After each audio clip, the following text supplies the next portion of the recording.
Welcome to the NAFA webinar series, providing you with timely information and training. This is Brendan Burnett, Director of Professional Development and Education, and today we are presenting our annual Social Security update for insurance and financial professionals. A number of states have received approval for 1 CE credit for this webinar, and according to the requirements for CE in the Commonwealth of Virginia, there is a course intro statement that you must read prior to the webinar in order to receive your 1 CE credit. So at this point, I would like to direct the attention of the NAFA members in the Commonwealth of Virginia to the handouts on the right side of your screen in your toolbar.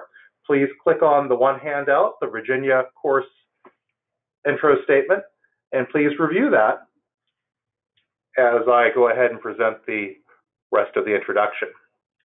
The presenter is Vonda Ventile, Social Security Public Affairs Specialist in Grand Rapids, Michigan. She has over 27 years at Social Security, and Vonda is an expert on all aspects of Social Security and has conducted numerous educational webinars, radio and television interviews, and training sessions. And we are delighted to have Vonda on this webinar with us today. This is one of the more popular NAFA webinars, but we certainly can't deliver this outstanding information without Vonda Ventile. So thank you for joining us today. It says in your bio that your mission is to be both informative and entertaining, because no one gets too excited about sitting through a Social Security presentation. Well, I can tell you, Vonda, NAFA members are excited about sitting through this presentation, is evidenced by our registration numbers. Today, Vonda will explain filing strategies, switching of benefits, and ways to grow the retirement benefit. She will also explain the often misunderstood spouse's benefits, how they are computed, when one is eligible, and how the combination benefit is calculated. We're also going to cover Medicare enrollment periods and why some can refuse it and others cannot, why some are paying more than others, and the important paperwork often required during a special enrollment period, and why HSAs can be affected. During the webinar, you may type your questions in the question box on the right side of your screen. All questions will be answered during the Q&A session at the end of the webinar. This webinar is being recorded, and a web link to the webinar recording will be emailed to you following the presentation. And I understand as we get started, Vonda, that there are a number of concerns, and the first one is making the decision. Is that correct? That is correct, absolutely. So thank you for that great introduction, and thank you for joining me today. So we actually probably won't get to all of their questions as we have learned, Brendan, in the past. Lots of questions come in, and unfortunately we don't have enough time to get to all of them, but that doesn't mean we don't want you to ask them. So continue to send those in, and I always answer them afterwards. It takes me a few days, but I get to all of them. So it's your opportunity to ask a Social Security employee those questions that you've always had. And you're right, there are a lot of things to think about when it comes to filing for Social Security. Why I love doing these training sessions for the financial professional is because we know the public is going to you, the professional in the community. They're going to you and asking you their Social Security questions. They're anxious, they're nervous. It's a huge decision for them to make. And unfortunately, they're not as comfortable coming to us, being the government, for reasons, you know, of being intimidated or just not sure what to ask, or maybe being guided the wrong way, not having that trust, and they have that trust with you. So one of the things I always talk about when I do a retirement seminar are the things that individuals need to think about, because the American people's number one concern when it comes to Social Security is making that right decision. Well, right off the bat, I can tell you that there is no wrong decision. You know, everyone's decision on when to file for Social Security and when to get that benefit going is different. It just depends on what their current situations are. Some of the things to think about are filing early and having that permanent reduction, filing later after their full retirement age and getting that boost in their benefits. helping them understand how work affects their benefits. Number one, we have earnings limits, which could affect their benefits. But number two, we recalculate their benefits if they continue to work after retirement, which they don't usually understand and know. How the benefit is calculated. Most people think that Social Security uses their 10 years of employment to calculate a retirement benefit. It is not 10 years, it's 35 years. That's a big difference. Also, what's important to understand is when they decide to file for retirement benefits, is going to affect others. In other words, if my husband doesn't want to file for Social Security, well, then a spouse on his record is not going to be able to get benefits either. A minor child on his record is not going to be able to get benefits, not until he files. When my husband files determines how much I get later as his widow. It's very important to understand how that works. Leaving the workforce early. I have no doubt you have some clients that don't even want to work until they're 62. They want to leave the workforce as early as possible, but they're so worried about how that is going to affect their Social Security benefits. We're going to talk about that. We're going to talk about those taxation concerns as well, because a lot of people don't realize that Social Security income can be subject to taxation, could very well put them in a higher tax bracket, and finally Medicare considerations as well. Those are all things that we're going to talk about. What I did in this presentation is I actually sprinkled through here some real life financial advisor questions that I've gotten over the past year. So these are questions that they have sent to me regarding their clients, and they work real well in this presentation. So this question here is, so it appears that my client's spouse does not have enough credits on her own. She has no benefit even though she's 67. And then this advisor said, I thought everyone had a minimum benefit, even if they hardly worked. And he's saying, no, is that not true? And the answer is no, that is not true. There is no such thing as a minimum benefit for everybody. Social Security is a program where you must pay in order to qualify, or you must file on someone's record that has paid in. So in this particular case, this woman is 67 and she's not getting anything from Social Security because she's not insured. She can get something on her spouse's record, but apparently her spouse hasn't filed yet.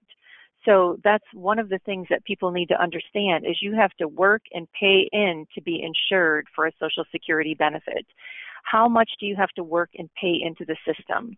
Well, in 2018, if you gross $1,320, you've earned 1 credit. You can only earn 4 credits in a calendar year, which is why in 2018, if one has grossed $5,280, they've earned 4 credits. Next year, as you can see in 2019, that dollar amount for credit goes up a little bit to $1,360 a month, which means once someone makes $5,440, they've earned their 4 credits next year. So the previous question where the woman didn't have 40 credits, she apparently did not have the minimum of 10 years of work where she earned at least 4 credits in each calendar year. Now, you don't have to earn 4 credits in a calendar year, but you do have to have 40 credits. For some people, it takes them over 10 years to obtain that full retirement status, if you will. So if one doesn't have 40 credits, they're not able to file for Social Security retirement benefits. Their family members are not insured on their record if they pass away. That doesn't mean they're not going to get Social Security, but they're going to have to file on someone's record that does have 40 credits. Whoops. So how do you know if your client is insured and has those 40 credits? Well, the online Social Security statement will indicate whether or not they have enough credits to get a Social Security benefit. Now, this Social Security statement is what we used to send in the mail. We would all get one a couple months before our birthday every single year. It was a green and white form, and we're not mailing those out any longer. As you can see in that blue box, we're only mailing these out now to people who are 60 and over that are not getting a benefit and they don't have a My Social Security account. So if they don't have a My Social Security account, then they're still getting it in the mail if they're 60 and over, but everyone else has to obtain their Social Security statement in their My Social Security account. And as you can see, it will tell them how many credits they have if they don't have enough to be insured. So in this example here, retirement, it says to get retirement, you need 40 credits. Your records show you have 21, so they're not insured for retirement. Same thing for disability and same thing for survivor benefits. So that's a quick, easy way to know if your clients have enough work to get a benefit. Because if that, in that earlier question, if that woman did have at least 40 credits, she could file on her own record. She doesn't have to wait for her spouse to get spousal benefits. She can file on her own, and then later she can get the additional spouse's benefits, and we're going to talk about that. So once you have 40 credits, you now have to decide when to start filing. So your clients, the first thing your client needs to know is what their full retirement age is. And we all know that's not 65 any longer. It has gradually increased from 66 to 67. So anybody born between 43 and 54, their full retirement age is 66. So if they file as early as possible, which is at the age of 62, they're going to get a 25% cut in their benefits. On the flip side, if they wait until they're 70, they're going to get a 32% boost in their benefit. So it's always reduced if you file before your full retirement age. It's always increased if you file after your full retirement age. Those increases are called delayed retirement credits, and they're monthly. They're equivalent to 8% per calendar year, but they are monthly. You don't have to wait each year. You can file any month you want after your full retirement age, and you're going to get delayed retirement credits accordingly. So next year, we have individuals born in 57 who are going to be 62 in 2019. That means their full retirement age is 66 and a half. That means if they file even 1 month prior to 66 and a half, they're going to have a reduced benefit. If they file after 66 and a half, they will have an increased benefit. Permanent reduction, permanent increase. Let's take a look at just an example of what it looks like for an individual whose full retirement age is 66. So in this example here, this individual's full retirement age is 66. And let's say they'd get a easy, clean $1,000 at the age of 66. Well, you can see what happens if they file prior to age 66. It goes down. Now I'm showing yearly amounts, but again, it's monthly. Any month prior to the age of 66 in this example, it's a reduced benefit. Maximum reduction is at the age of 62. On the flip side, if this person waited until they were 70, they would have an additional 32%. But again, it's monthly increases as well. A couple things to point out here. If this person wants to file before the age of 66, they have to be what we call retired. And our definition of being retired is that you're making under the annual earnings limit. So once you turn full retirement age, we don't care what you're making any longer. But if you want to get benefits prior to full retirement age, there are limits. We're going to talk about those earnings limits in just a little bit, but I will just say that it's $17,040 in 2018. So if this person actually wanted to get benefits before the age of 66, they have to be making under $17,040, or we will do some withholding. So they also need to understand that they're getting a reduced benefit. Again, once they turn full retirement age, that's when they get their full benefit, and they can make as much money as they want. From age 66 and continuing in this example here, we don't care about their wages anymore. They can make as much as they want. It has no bearing on it at all. So here's a question that I received. I have a client that asked about filing at 62 versus 63. Is there a chart that shows what percentage of, and FRA is their full retirement age. So they're saying, is there a chart that shows what percentage of their full retirement age they can get at each age between 62 and FRA? I literally did copy and paste these questions into the presentation, so I didn't change anything. So my answer to this one is absolutely. We have an online tool that is perfect for this question here. The client wants to know, okay, what am I going to get at 62 and what am I going to get at 63? Not dollar amounts, but percentages. We absolutely have an online tool for that. It's in our calculators section. So you see the URL at the bottom, but you also can just go to our website, which is socialsecurity.gov or ssa.gov. In the little search box on the top, if you put in the word calculators, a whole bunch of calculators are going to pop up. The one that we're going to be looking at right now is called Early or Late Retirement Calculator. So let's take a look at that. It's super easy to use, and you don't have to put in a lot of identifying information for your client. So again, the question earlier was my client wants to know what percentage they're going to get at 62 versus 63. Well, we saw the chart on the age 62 percentage, right? But this is how you could get their age 63 percentage. All you do is put in their date of birth, the month and the year that they're thinking about filing for Social Security. Our question was at the age of 63. And then you click compute, and it'll come back and give them their full retirement age and then their percentage. So in this example here, date of birth, May 19, 1954. I want to start getting benefits in January 2024. Compute.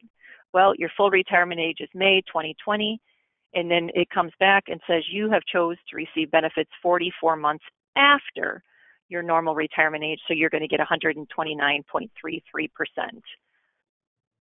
So it's just a little example of how you can get the percentages. Very easy to use. Okay, we're going to move into spousal benefits, and this is where it gets a little tricky, if you will. So first of all, spousal benefits are a legal marriage. That's the easiest way for me to explain that. And what I mean by that is it's not just for a wife to file on her husband's record.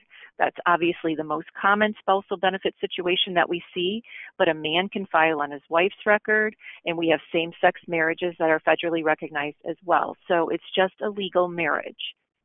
So a spousal benefit is 50%, and it's 50% of the workers on reduced benefit, and that is key. 50% of the workers on reduced benefit. And then that 50% is the most you can get as a spouse. That 50% is going to be reduced if you file early. So bear with me a second. I'm gonna do some. Okay. Take a look at this slide one more time. This is the easiest way for me to explain how spousal benefits work. So looking at this slide here, let's say this is my husband and his benefit at the age of 66 is $1,000, but my husband actually filed at the age of 62 and he's getting $750. I'm his wife. If I want to file for a spouse on his record, the most I can get is 50%. But the key is 50% of the workers on reduced benefits. So even though my husband is only getting $750 a month, I'm eligible for $500 because I'm eligible for 50% of his unreduced benefit. It doesn't matter how much he's receiving. I am eligible for 50% of that $1,000 in this example. Now, I'm not going to get exactly 50% unless I file as a spouse at my full retirement age. If I file at 62, I'm going to get about 70% of half, or in this example, I'm going to get about 70% of $500. You know, on the flip side, let's say my husband doesn't file for Social Security until he's 70 and he's collecting $1,320 a month. I don't get half of $1,320. I only get half of that $1,000. And I can't even file on his record until he files. So if he waits till he's 70, I have to wait as well. So that's a good way to show what I mean by 50% of the workers on reduced benefit. It's not 50% of what they're receiving. It's 50% of their full amount, which is then reduced if the spouse files early. And third bullet point, which is really important, if I've worked outside the home my whole life and I can get more than half of my husband's on my own record, on my own retirement record, I'm not going to file as a spouse. I can't.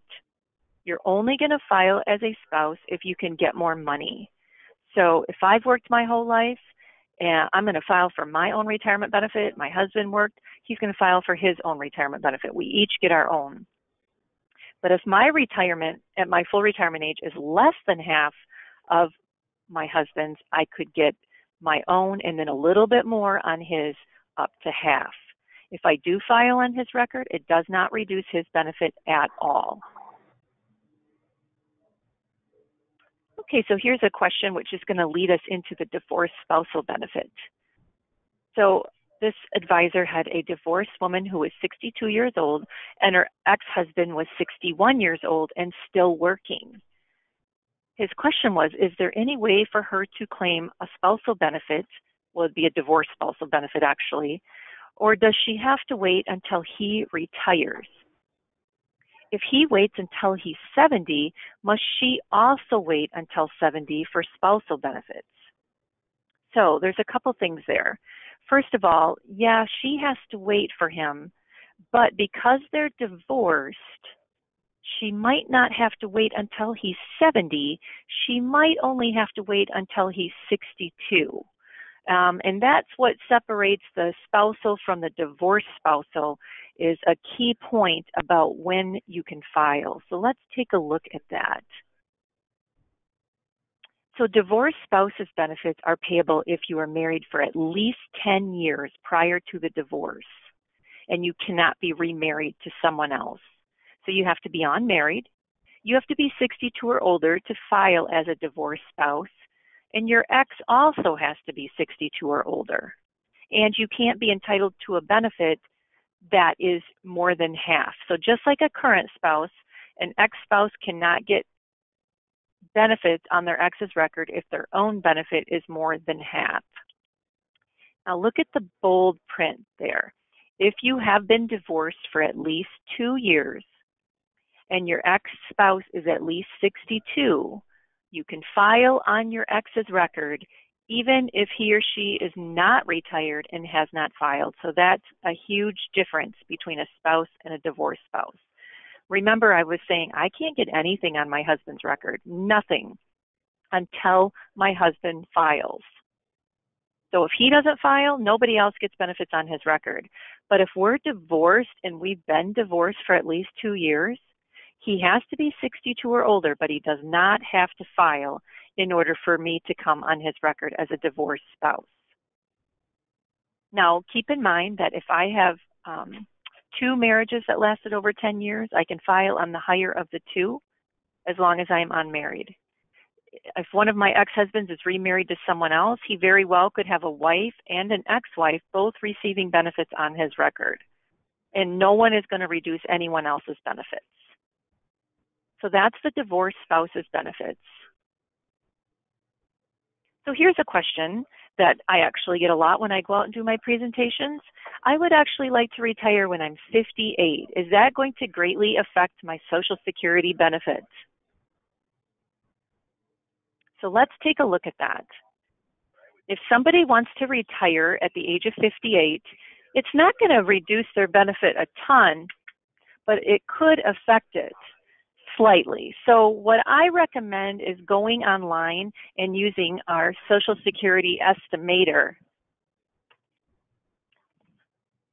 When you use the estimator, you can do what-if scenarios based on different situations. So in the earlier question, what if I retire at the age of 58? You can actually go online and indicate that you're going to stop paying in at the age of 58, and it'll in turn provide a result of your benefit at the age of 62. So the earlier question, I want to retire when I'm 58. So we went in, we said, okay, they're making around $90,000 a year and they're going to stop paying in at the age of 58. Well, you can't even get Social Security until you're 62, and their estimate at 62 is $16.94 a month in this example. Well, then they can go back in and say, okay, well, now I'm going to work until I'm 60. Well, then at 62, and then you see their result. And you can just go on and on and on with different scenarios. This is going to give an individual the most accurate Social Security retirement estimate they can obtain. It's fabulous. Your customers or your clients do not need a username, a PIN, or a password. Anybody can go to our website at any time and use this. And it's fantastic. I love it. I'm actually pretty obsessed with it, and I use it a lot myself. So, another question. I have a son who's 42 and he's receiving SSI. He was born with a disability. Does he have to file on my record when I file? So this was a client emailing his advisor or asking about his disabled son. The answer is yes. He does have to file on father's record when father files, or mother's record, whoever this is asking, the mother or the father. Once they file for retirement, if they have a child that was disabled before the age of 22, that disabled adult child is also going to get benefits on their record. They get 50% of the parent's full retirement amount, not what they're receiving, 50% of the full amount. Just like in that earlier example, if the full amount is $1,000, even though they're getting $750, the disabled adult child or the minor child gets 50% of the full. So that would be $500 in that earlier example that we looked at. So when an individual files for benefits, we always ask them a lot of questions about current marriage, previous marriage. We're going to ask them if they have any minor children. We're going to ask them if they have any children that were disabled before the age of 22. And the reason we're asking them all of that is because these are all potential benefits. And again, as I mentioned on that very first slide, when somebody decides to file, impacts others. This is an example. These auxiliary benefits for children are not payable until the worker files. So if the worker wants to wait until they're 70, then their minor children or their disabled adult children also have to wait until they're 70. Okay, and then we have one filing strategy that I need to talk about. I used to have a lot of strategies that I had to talk about, but there's only one left. And we have a group of individuals that are grandfathered in. And this is a perfect example of how that strategy works. So this was a client question, and it's perfect for this particular strategy. It's a woman, and she was telling her advisor, I'm going to be 66 in October of 2018, but I do not plan on retiring. Can I restrict my application to just spousal benefits in October and continue working? My husband has already filed, and then when I'm 70, I'll file for my own retirement. So this woman hasn't filed for anything. She's going to be full retirement age in October. She doesn't want to stop working, which when you're full retirement age, you don't have to stop working. You can make as much money as you want and get Social Security, but she doesn't want her own. She wants to file for just spousal benefits on her husband's record and then file for her own when she's 70 and get that 132%. And you know what? This woman absolutely can do it because she is grandfathered in. So let's see who is eligible to be grandfathered in. Anybody born before January 2nd, 1954 can take advantage of that strategy that I just shared. So because she's 66 in 2018, that tells me that she was born in 1952, which means she's grandfathered in. So she's waiting until her full retirement age. She's choosing only spouse's benefits on her husband's record, and she's going to delay her retirement. She can do that because she was born before January 2nd, 1954. Everybody else born on that date or later, basically what that means is you can't pick one or the other. You are required to file for retirement first, and then if your own full retirement amount is less than half of your spouse's or ex-spouse's, then you'll do a second application on their record, but you must file on your own first.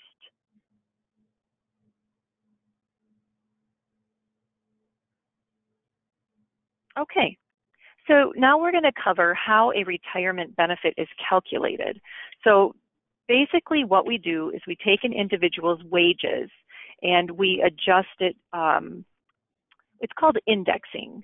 So we take everyone's wages, put it in today's dollars. And then after we put all of those earnings in today's dollars, we pull out the highest 35 years. And then what we do is we add up those high 35 years and divide by the number of months that we're working with and come up with the individual's average monthly wage. This here is a fact sheet. It's basically the left-hand side is the front of the fact sheet and the right-hand side is the back of the fact sheet. And it's right on our website and it's available based on year of birth. So in other words, this fact sheet here is for individuals that were born in 1956, which means they turned 62 in 2018. So I don't think we even have the one for individuals born in 57 yet. We're working on that right now because the indexing factors change depending on your year of birth. So how does that indexing work? Look at the right-hand side, and you see how column B is actual earnings. We take someone's actual earnings each year and multiply times the indexing factor for that particular year. So I started working at Social Security in 1991, and we'll say I made around $10,000 in 1991. When after indexing, which the factor is 2.23, that comes to $22,300. So after we index every year, we're going to pull out the best 35. If 1991 is not one of my high 35 years, I have high 35 years without it, then we're just not going to use it. But if it is one of my high 35 years, we're going to use $22,300, not $10,000. And we do this for everybody. But those indexing factors are different based on your year of birth. Now, if someone doesn't have 35 years, that's okay. You don't need 35 years, but then we have to use zeros. So if somebody's only worked 30 years, we're going to plug in 5 zeros and come up with their benefit accordingly. So obviously, anytime we have to use a zero, their benefit's going to be slightly lower. And that's why a lot of people will ask me, you know, if I retire early, am I greatly affecting my benefit? I don't really know because I don't know your work history. You know, even if you have 35 years when you retire at the age of 58, you're still going to get a smaller benefit than if you kept working, because the later years of one's career are usually their higher years. So we could drop low years and use those high years. But using 35 years means that if you did leave the workforce a little bit early, it's not going to make a huge difference.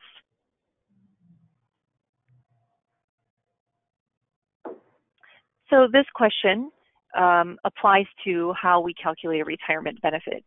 And the question is, I'm 72 years old and I am still working part-time as a registered nurse. I'm receiving Social Security benefits and I'm paying into the Social Security system. Am I going to receive more Social Security since I'm paying in?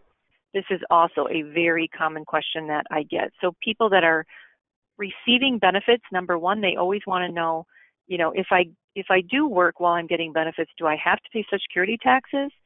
I'm receiving benefits. I'm thinking maybe I don't have to pay that Social Security tax. The answer is yes, you do have to pay that Social Security tax on every dime you make, regardless of the fact that you're now a beneficiary. However, we will recalculate an individual's benefit every single year. So in this woman's situation where she's asking if she's going to receive more Social Security, I don't know, because I don't know her work history, but what I can tell her is that we will recalculate her benefit once her year is a closed year. So let's say her part-time job was in 2018. In 2019, once we get her 2018 wages on the record, we're going to recalculate her benefit. Is 2018 a high year for her? If it is, we're going to drop the low year, add in 2018, recalculate her benefit, and pay her the difference from January and continuing. Now, we might not get to her recomputation until around September, October of 2019. But if it increases her benefit by $1 or more, we're going to pay her that increase, and then we're going to go back to January and give her that boost. We do it automatically every year for individuals that continue to work while receiving benefits. Okay, so that is what we just covered is information on retirement for the worker, and then we covered their spousal benefit and divorced spouses benefits and child and disabled adult child benefits, and we also talked about how that benefit is calculated. Now we're going to get into survivor benefits and what individuals can receive when the worker passes away. Okay, so survivor benefits are payable as long as the person who passed away is insured again, just like in the very beginning how we talked about being insured. The deceased must have been insured in order for anybody else to qualify on their record. So when someone passes away, we're going to look and see, do they have any children under the age of 18? Because minor children qualify for survivor benefits until the age of 18. So remember, if mom or dad retired, that minor child qualifies for 50% of mom or dad's full benefit. If mom or dad passed away, that minor child qualifies for 75% of their full benefit until the age of 18, as you can see.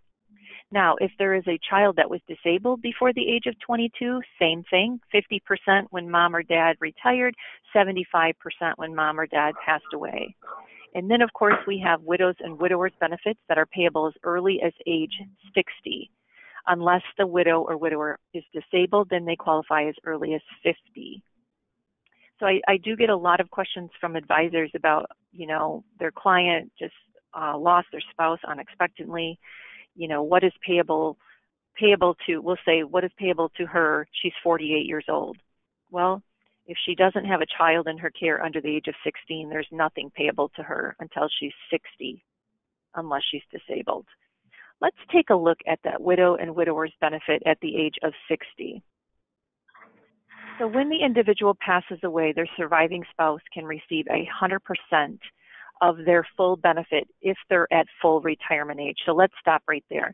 So this would be, let's say, my husband and I were in our 70s. My husband's benefit is, $3,000. My benefit is $2,200. And he passed away first. Well, then I'm going to drop my $2,200. I'm going to switch over to his record, and I'm going to get his $3,000. I'm going to drop mine and switch to his because his is higher than mine. I get 100% because I am full retirement age when I'm filing as a widow. Now, on the flip side, if I passed away first, my husband's not going to drop his benefit and switch to mine because it would be less money. So for widows and widowers benefits, it's the higher of the two. So it's 100% of what the deceased was receiving at the time of their death. So if the deceased received, a reduced benefit, then they're going to pass that on to their widow. If the deceased filed when they were full retirement age, they pass that full benefit on. If the deceased filed at the age of 70 and got that, we'll say 132%, they pass that on to their survivor. So that's what I meant in the beginning when I said one thing to think about is when you file is what determines how much your widow or widower gets later. Now, a widow or a widower can file as early as age 60, but if you file as early as 60, you're not going to get 100%. It's going to be reduced to 71.5%. So it's greatly reduced. And if a widow or widower wants to get a benefit prior to their full retirement age, they have the same earnings limits as the retirees. And that's why we haven't gotten to the earnings limit slide yet, because it applies to survivor benefits as well. So we're going to talk about that in just a couple slides. A widow can remarry after age 60 and still get that widow's benefit. So that is a big point to make. I probably should bold that because I am always asked that. What happens if my client remarries? Well, if they remarry after the age of 60, they can continue to get that survivor benefit and be married to someone else. Here's a question. My wife passed away last year. I am retired. I'm going to be 60 next February. Can I file for widower's benefits on her record? Well, my answer to this one is I don't know if his wife who passed away is insured. But if his wife who passed away is insured, meaning she had the 40 credits, this gentleman is retired, so he's not making over the limit. He is going to be 60, and that's all you have to be for a widower's benefit. So if she was insured before she passed away, then he absolutely could file as a widower on her record at the age of 60. And as you can see, he can switch to his own retirement later. So he could file for widower's benefits at 60 and then continue to receive that amount and switch over to his own whenever he chooses. Maybe he wants to get his retirement at 62 because his widower's amount was so small, or maybe he wants to wait until he's 70 and then switch over to his retirement because then he would get all of those delayed retirement credits.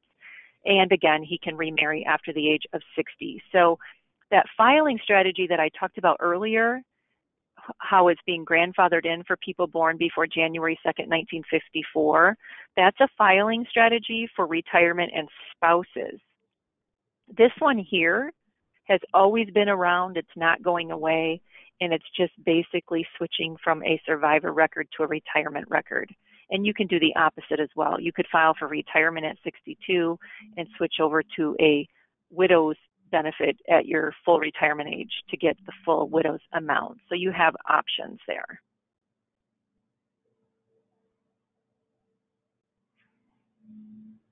Okay, and this is going to lead us into the earnings limits. I'm approaching 62 and I want to start drawing Social Security retirement benefits. However, I may go back to work in the next 2 years. Can I shut my Social Security off at that time until I fully retire? So this person wants to file, but they're worried that they're going to get a job that's going to pay them quite well in a couple of years, so they want to know if they can shut off their Social Security. So you can't really shut off your Social Security. You can withdraw your application if it's been within 1 year, but this question was that they've been getting Social Security for a couple years, so no, they can't withdraw their application, but we could put them in what's called work suspense if they're making well over the limit. So here are the earnings limits. As you can see, it's $17,040 in 2018, and it's $17,640 in 2019. So under full retirement age, that's how much an individual is allowed to earn. And if they make over that, we withhold $1 for every $2 that they make over that limit. And then, of course, the month they turn full retirement age, they can make as much money as they want. But the year they turn full retirement age, the amount jumps way up. The easiest way to explain that is in that example where it says $1 for every $3. Let's say you have a client who's turning their full retirement age in June of 2018. Well, that means that client can make $45,360 from January through May and still get their Social Security benefits. However, if they did start their benefits in January, it would be a 5-month reduction. So they have a couple options. They can file in January and have a 5-month reduction in their benefit, or they can wait until June and get 100%, and we don't care what they're making at that point in time. So that's how that works. Now, these limits are strictly earned income. So we don't care about individuals, IRA, 401k, dividend income, interest income, casino winnings, lottery winnings, their pension. None of that counts in these earnings limits. These limits are strictly earned income because your client wants to work or they own their own business and they're going to have self-employment income. I mentioned in the beginning about taxation. This is an IRS rule, but I just wanted to highlight it a little bit that some of their benefits could be subject to taxation. Some, as in 50% or 85% of their benefits, could be subject to taxation depending on their combined income. I'm assisting a client with his retirement application online. I was surprised that there wasn't an area for him to sign up to have federal and state taxes withheld. How does he do this? First of all, you cannot have state taxes withheld from your Social Security benefits, but you can choose to have federal taxes withheld. Unfortunately, we don't have that option in the application online. However, you can fill out the form on our website, which is called the W-4V. Fill it out, indicate your percentage that you want to have withheld, and then you can have federal taxes withheld from Social Security benefits. All right, we're on the homeward stretch. I'm almost done, and I'm just going to highlight a few resources that we have on our website to help you in planning for your clients, and then we'll go to some questions. So first of all, the options for your clients to apply. The easiest, fastest, most efficient way would be to go online at our website. Of course, you cannot file for survivor benefits online, so they would have to call that national toll-free number and make an appointment. So they can file for retirement, spouses, divorced spouses, disability, and Medicare all online. If they don't want to file online, that's totally fine. That's just an option for them, but then they do need to call that 1-800 number and make an appointment. You can't just walk into a Social Security office and file an application. Most offices do require appointments now. We have representatives there between 7 a.m. and 7 p.m. on business days. Make an appointment. If they want to do the appointment face-to-face, that's fine, but they do have to make an appointment to do that face-to-face interview. You can apply for benefits 4 months before you want your benefits to begin, and we always pay our benefits on Wednesdays now. There is a payment calendar on our website. My Social Security is basically how people are going to be doing business with us in the future, and we just keep enhancing it more and more. So I would highly recommend that you encourage all of your clients to create a My Social Security account. It is available to individuals who are 18 and older. You just have to have an email address and a U.S. mailing address. Again, that's how you obtain that Social Security statement that we talked about in the beginning. It provides your client with their benefit estimates. It shows them their wages over their lifetime, and they can navigate their benefits online once they create an account, which is fantastic. They can look at future payments, 2 years of historical payments. They can get their Medicare entitlement information. They can drill down and see what's actually coming out of their benefit payment, which is fantastic. Never before have our beneficiaries been able to do that detailed of information. Now they can go in their My Social Security account. And when you file an application online now, it's going to funnel them through the My Social Security process as well. Other things that you can do, you can get a replacement Social Security card in your My Social Security account in all but a dozen or so states right now. So not every state has that option, but many of them do. You can find out on our website who can do that.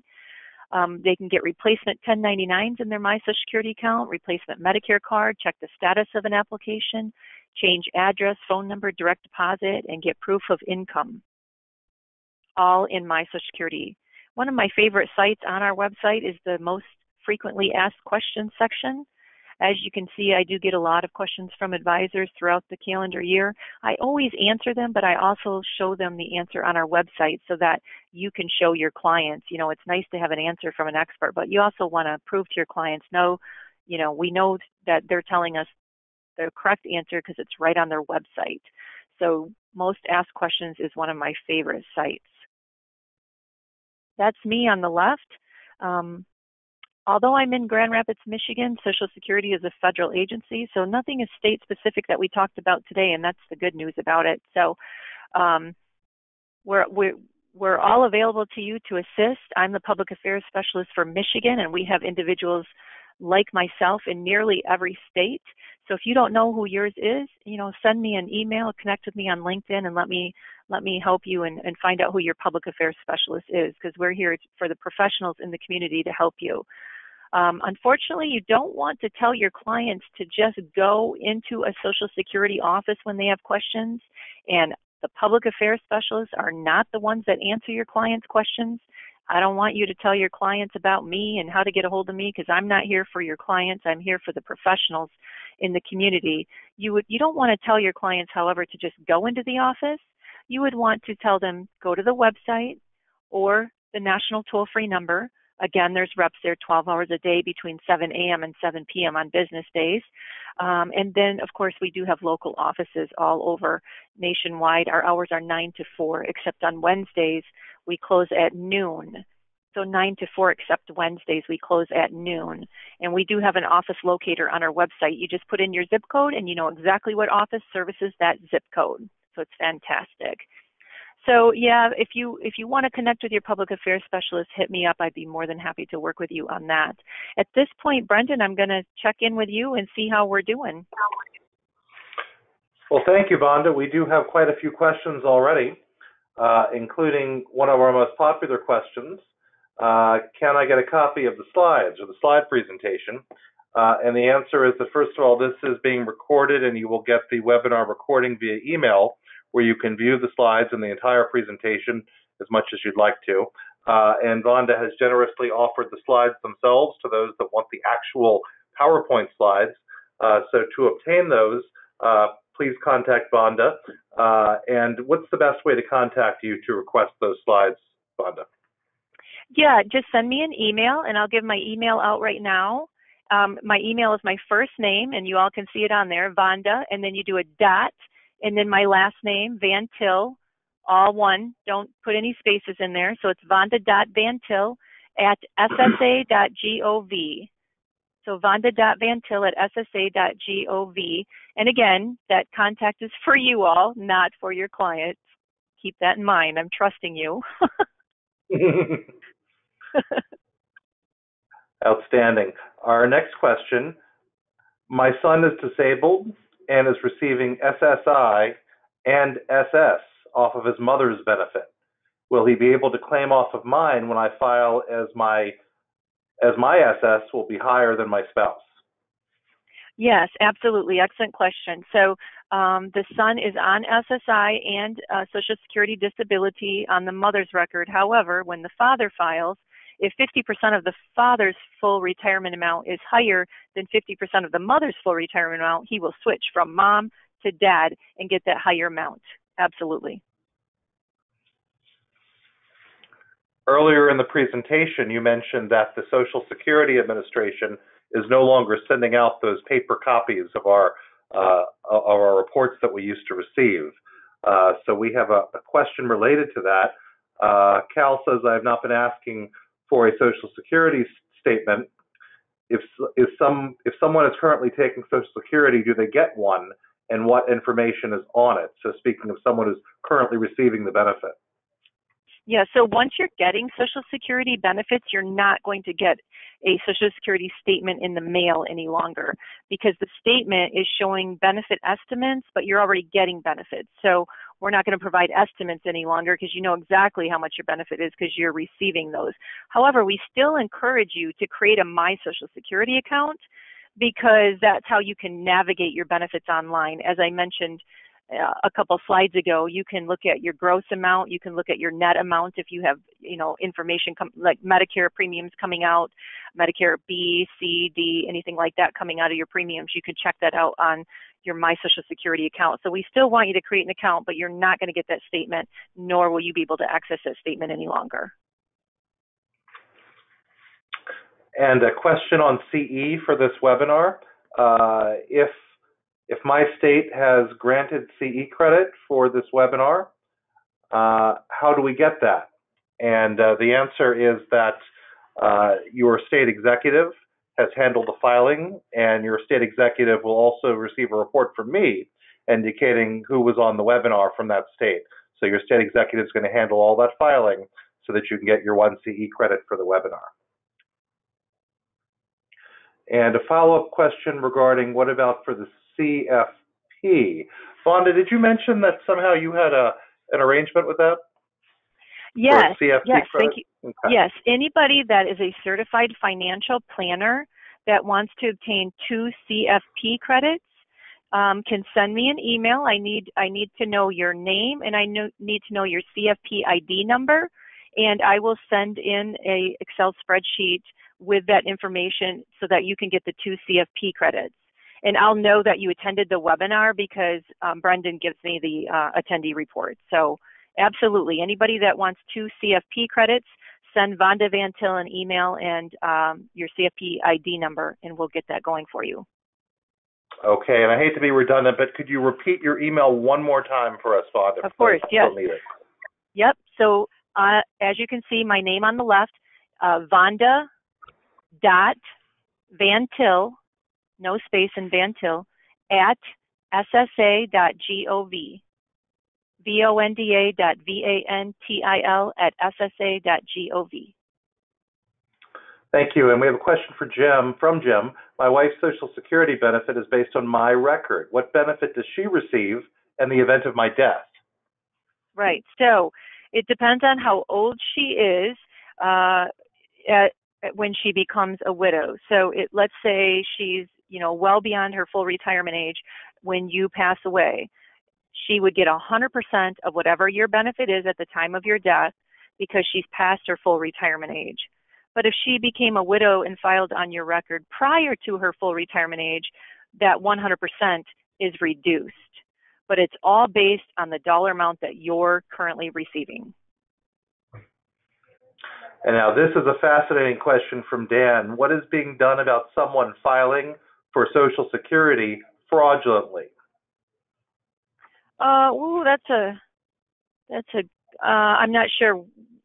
So if somebody files online for Social Security benefits fraudulently, we typically send the information, the individual letter saying, hey, we noticed you filed for retirement benefits. If you haven't, let us know, and we would catch it that way. The enhancements that we have recently made to prevent that from happening are now you have to create a My Social Security account to file online. And that's been probably about a month or so now, where when an individual goes to the online application, it's going to send them through the My Social Security process first, because that has such in-depth security measures. And then if the individual is unable to create an account, they can still file online, but that requires us to contact them and do an interview with them. So those are some of the measures that we have recently implemented. And our next question, I have a client whose employer issued 2 W-2s. And now on the website, it says that she made double of what she actually made. How does she correct this?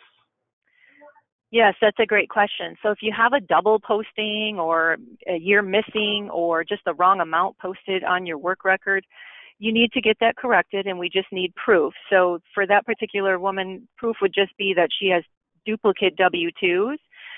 She would need to talk to her local office representative, show them the W-2, and they'll just delete one of the duplicate W-2s from our record, which will prevent the double posting. So we just need the W-2, and you need to do this transaction with your local office. Debbie would like to know, if you are on disability, what changes on the monthly benefit when you reach retirement age? Oh, that's a great question, because that's one I get all the time. So good question. So what happens is when your clients are on Social Security disability benefits and they're approaching retirement age, they don't do anything. That's the good thing about it. They don't do anything. The dollar amount stays exactly the same. So when an individual turns full retirement age, let's say your client's full retirement age is 66, they stay on Social Security disability, now they're turning 66, we change them over from a Social Security disability beneficiary to a Social Security retirement beneficiary. But it means nothing to your client. The dollar amount stays exactly the same. Of course, they can make as much money as they want at that point in time because they're on retirement, but they probably aren't seeking that out because they were on disability. But the good news is they don't do a thing. They don't have to refile for benefits. We do the conversion at their full retirement age. Can you restate the income limits for the year to apply for full retirement when applying for full retirement benefits? Yes, I can. So the full retirement amount is $45,360 in 2018. And then next year in 2019, the year someone turns their full retirement age, it's $46,920. And that is all on our website as well. Even the 2019 changes are on our website now. And those are the amounts for the year an individual turns full retirement age. And Gary would like to know, did I hear you correctly that at age 62, or was it 65, a person can earn unlimited income from work, etc., without any reduction in their Social Security benefits? That's Gary's first question. The second question is, are Social Security benefits subject to federal and state income taxes? Well, good. I think he probably asked that question before we got to the answers to them. So the first question, is it 62 or 65? It's neither. You can make as much money as you want, beginning with the month you turn full retirement age. And of course, your full retirement age is dependent on the year of your birth. So anyone born between 43 and 54, their full retirement age is 66. So starting the month they turn 66, they can make as much money as they want. Second question is taxation. And yes, as I indicated on that one slide, your Social Security benefits can be subject to taxation. 50% or 85% of your benefits can be claimed as income on your tax return, depending on what your total combined income is. We are almost out of time. We want to be respectful of our attendees' time, so we're just going to take a couple more questions. If you didn't get your question answered, Vonda has generously offered to reply to all those personally based on the report I provide to her. Melinda would like to know, I have clients who have a My Social Security account, but they cannot access it. I cannot help them get access into it, and they cannot go down to the Social Security office. What can we do? Okay, that's a great question. So one of the things that we have when your client calls our national toll-free number, which is right on the slide that we're still looking at, that 772-1213 number. We have reps there from 7 a.m. to 7 p.m.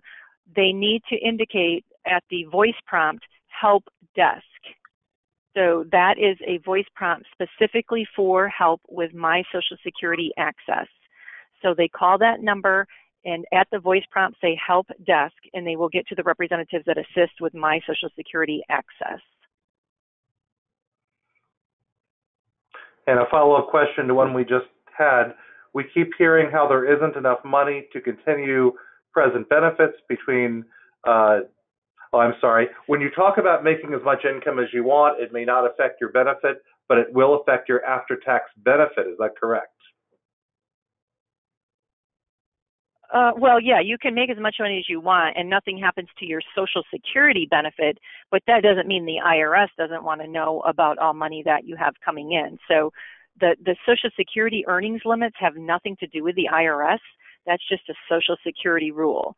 So you make over the earnings limits, we withhold $1 for every 2 or $1 for every 3. Nothing to do with taxation at all. Total separate issue. Great, and we're going to take one more question, and as I said, other questions will be answered directly by Vonda via email. We keep hearing how there isn't enough money to continue present benefits beyond 2033 or so. Is there a risk that SSA will have to reduce benefits in the future, especially for those receiving benefits then? And I'll take a stab at this one, Vonda. That's up to Congress, isn't it? Yeah, so I always tell financial advisors, you don't want to use a scare tactic with your clients saying, hey, you should file at 62 because Social Security is going broke. They're not going to be there for you. Because the person's right, we are only solvent until 2034 and then not capable of paying 100% of the benefits any longer. However, it is the most successful domestic government program that exists today, and over half of our elderly would be living in poverty if they eliminated the program. So the program is not going to be eliminated.